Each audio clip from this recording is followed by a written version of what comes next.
La historia del templo panhelénico y del oráculo de Apolo en Delfos tiene su origen hace más de 1000 años. Sus inicios remontan a la época micénica, en cuanto que las últimas páginas de su historia fueron escritas en el período del gobierno de los emperadores romanos, es decir, en el siglo IV después de Cristo. El creciente esplendor y prestigio del oráculo se relaciona indiscutiblemente con el dios y su protector, el famoso vidente Apolo. En el mismo lugar donde encontramos el oráculo, el cual, en los años arcaicos, llevaba el nombre de Pitón, se extendía anteriormente el culto a la diosa Tierra, cuyo hijo era la sierpe que le daba su nombre a la región. Esta serpiente, según cuenta la mitología griega, fue asesinada por Apolo una vez que, bajo las órdenes de la diosa Hera, perseguía a la madre del dios. Litó estaba enamorada de Zeus. Poco después, se dice que Apolo huye al valle de Tebas para purificarse de la mancha de sangre homicida. 8 años más tarde, ya limpio y purificado, funda un santuario suyo, el oráculo de Delfos. En su templo recién fundado, hace que se establezcan como sacerdotes, comerciantes cretenses, a los cuales les es mostrado el camino por un delfín. Desde entonces, el nombre del lugar cambia y pasa a llamarse Delfos. En la antigüedad, Delfos se consideraba también como el centro de la ecumena, por ser conocido como el punto en el cual se encontraba el ombligo del mundo. Esta creencia nace de la leyenda que reza que fue en este lugar en donde se encontraron las 2 águilas que Zeus había enviado, una desde el oriente y la otra desde occidente, para encontrar el centro de la Tierra. La distancia entre Atenas y el santuario de Apolo es de 180 kilómetros. 2 son los caminos que conducen al pueblo, situado en la costa norte del Golfo de Corintos, uno por tierra y el segundo por mar. Sin embargo, los 2 se interrumpen en un punto de las montañas. El viajante que llega desde lejos de repente se ve de caras con un bellísimo paisaje del lado del monte Párnaso. Una de sus cimas llega a medir 2.458 metros. El pueblo de hoy en día conocido como Delfos se encuentra a 1 kilómetro del antiguo santuario. Cómodamente situado a los pies de la montaña, domina los alrededores con majestuosidad. Un poco más abajo, el desfiladero de Plesto, el Valle Sagrado y el Golfo de Corintos completan esta imagen idílica que caracteriza a la región. Para llegar de la urbanización de Delfos al oráculo, seguimos un camino a través de la montaña. Este fue ya nombrado como Calle Sagrada.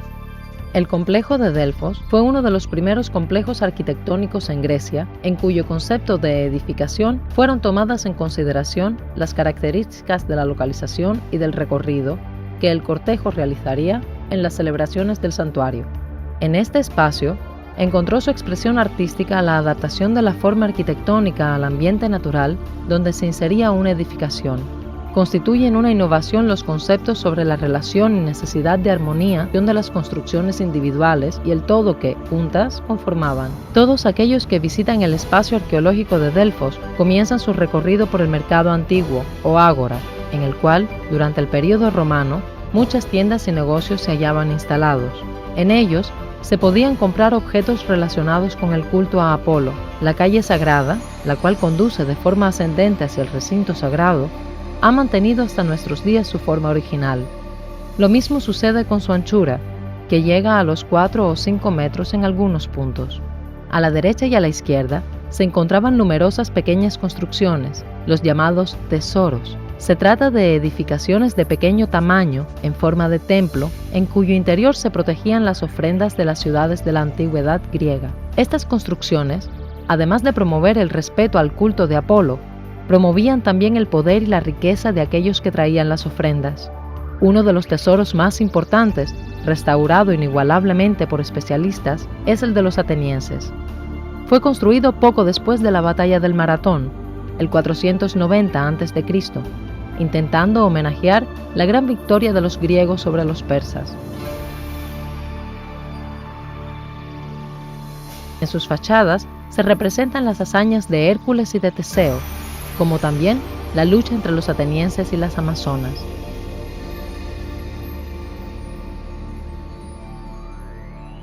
Un poco más encima del tesoro de los atenienses, encuentra el visitante una muralla que soportaba el templo de Apolo. Se trata de una verdadera maravilla de la técnica de construcción de la época, edificada en el siglo VI a.C. Sobre la muralla los antiguos griegos habían grabado más de 800 votos. La mayoría de estos se relacionaba con la liberación de los esclavos. El templo central del santuario, según cuenta la tradición, fue construido exactamente en el lugar en donde Apolo vence a Pitón. Míticos son también los nombres de los primeros constructores que edificaron el templo de piedra, es decir, los hermanos Agamedes y Tifonio de Beocia. Sin embargo, se dice que su creación fue destruida por un fuego en la segunda mitad del siglo VI a.C. Así, se reunió dinero por toda Grecia, originado sobre todo por donaciones, para que se construyese otra vez el templo. En el siglo IV a.C., después de un intenso terremoto, el templo vuelve a necesitar ser reerigido. El nuevo templo tenía la forma de un pabellón dórico, o sea, tenía 6 columnas en sus lados estrechos y 15 en los alargados. Las fachadas del templo fueron adornadas con obras de Praxíteles. Además de la imagen de Apolo, el gran artista representó a la madre del dios, Litó, a su hermana, Artemis, a las musas, a Hermes y a Dioniso. En la primera división del templo, llamado Pronaos, al lado de la estatua de Homero existían talladas en mármol frases de los 7 sabios griegos de la antigüedad, que decían lo siguiente: «Conócete a ti mismo, nada en demasía, todo con medida, contener la cólera, la mayoría de los hombres son malos, bendice a los muertos». En el centro del templo existía una enorme piedra blanca, el ombligo de la tierra. Una vez al mes, sobre un trípode, al fondo del templo se sentaba la sacerdotisa, Pitia. La Pitia era una mujer entre los 50 y los 55 años, soltera, que respiraba las esencias que se destilaban de una grieta, masticaba hojas de laurel y caía en éxtasis. En ese momento le interrogaban, preguntas a las cuales ella respondía con frases sin sentido aparente, mientras que los sacerdotes les iban otorgando un orden coherente, las escribían en forma de versos poéticos y le daban las respuestas necesarias a los que inquirían. Claro está que la clarividencia, el profetizar el futuro, era una cuestión que no estaba exenta de riesgos. Por eso, preguntas como «¿conseguiré esto o aquello?» muy raramente eran escuchadas. Generalmente se preguntaba qué era lo que se debía hacer para conseguir un determinado objetivo. El oráculo, a su vez, respondía: «Ofrece sacrificios a este dios» o «Intenta buscar la ayuda y el soporte de personas confiables». Si el objetivo no era conseguido, eso significaba que el dios no había quedado satisfecho con los sacrificios ofrecidos o que las personas escogidas no eran las adecuadas. El oráculo se veía libre de cualquier responsabilidad. Para los visitantes del oráculo de Delfos, la ceremonia comenzaba más temprano. Al haberse lavado los pies en las aguas de la fuente Castalia, los viajantes se dirigían al templo. Todos aquellos que deseasen pedir consejo pagaban una especie de impuesto, el llamado pélano. Este les permitía la entrada hasta la piedra sacrificial para ofrecer sacrificios. Normalmente sacrificaban un macho cabrío, en cuanto que los más abastados sacrificaban un toro. Era común adivinar por las entrañas del animal si el sacrificio había sido bien recibido por el dios. Un poco más allá del templo, a los pies de las abruptas rocas, estaba construido el teatro. La cavidad del teatro había sido excavada en la roca en el siglo IV a.C. y fue restaurada tiempo después, durante el período romano. El teatro tenía capacidad para 5.000 espectadores, y en él se realizaban todas las celebraciones de la ciudad, entre las que figuraba la gran celebración de la victoria de Apolo sobre Pitón.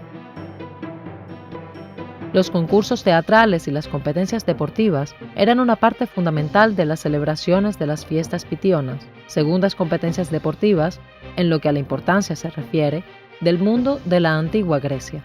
Claro está que el espacio donde los juegos eran realizados estaba fuera del santuario. El estadio de Delfos se construyó entre el siglo VI y V a.C. y resulta una copia exacta del estadio en Olimpia.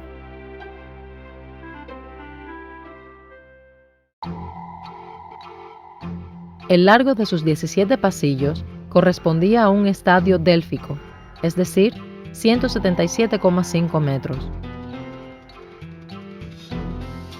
Inicialmente, los espectadores se sentaban en unas protuberancias de tierra en la ladera de la montaña. Más tarde, fueron construidos asientos de piedra, los cuales albergaban hasta 7.000 personas. Los Juegos Hípicos también se celebraban fuera del santuario, en el hipódromo, que se encontraba en los olivares del Valle de Crisa.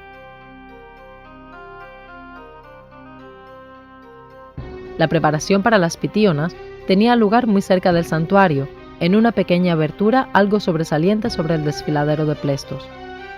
En la parte superior del gimnasio, edificado en el siglo IV a.C., existía una galería cerrada con una anchura de 7 metros, que protegía a los atletas de la lluvia o del calor excesivo. Un poco más abajo existían edificaciones destinadas a su descanso y poseían piscinas para balnearoterapia. Al lado del gimnasio, en el punto conocido como Marmariá, existía un templo dedicado a la diosa Atenea, que debido al lugar donde se encontraba, o sea, al frente del santuario, le dio a la misma el nombre de Prónea.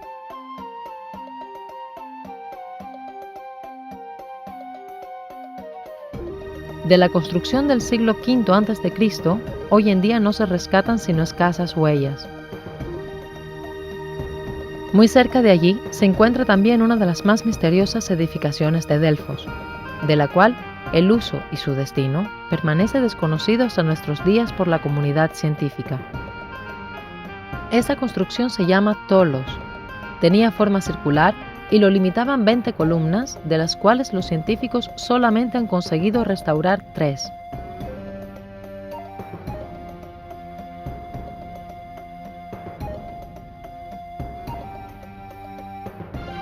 Completamos nuestro recorrido en el templo de Delfos, en la fuente de Castalia.